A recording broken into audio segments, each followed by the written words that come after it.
শীতকাল তো পড়েই গেল, তো ইচ্ছা যায় তো একটু কিছু তেলে ভাজা টাইপ খেতে।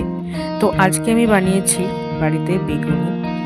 এটা শীতকালে আমাদের প্রায়শই হয়, বেগুনিটা আমাদের বাড়িতে সকলেরই পছন্দ। যেগুলো যা সামান্য উপকরণ দেয় সেগুলো আমি দিয়ে দিয়েছি, যেমন তোমার নুন, বেকিং পাউডার দিলে আমি মস্ত বড় ভুল করেছি। তারপর দিয়েছি লঙ্কা গুঁড়ো, হলুদ গুঁড়ো দিয়ে একটা ব্যাটার বানিয়ে জিরে সামান্য, আর দিয়েছি একটু ধনে পাতা কুচি। ধনে পাতাটা তোমরা অবশ্যই একবার দিয়ে দেখবে, অসাধারণ খেতে হয়। তো তারপর সমস্ত মিশ্রণ একসঙ্গে মিশিয়ে একটা ব্যাটার বানিয়ে নিয়েছি। তারপর ধনে পাতাটা দিয়ে ভালোভাবে মিশিয়ে নিয়ে আমি প্রায় এটাকে আধ ঘন্টা মতো রেস্টে রেখে দিয়েছিলাম, একটু ফুলে যাবে। তো ফুলে গেছে।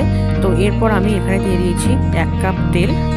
সাদা তেলটা গরম করা হয়ে গেলে বেগুনিগুলো রেখে তেলে ভেজে নিতে হবে। আর ভিডিওটি ভালো লাগলে অবশ্যই লাইক করে দিও।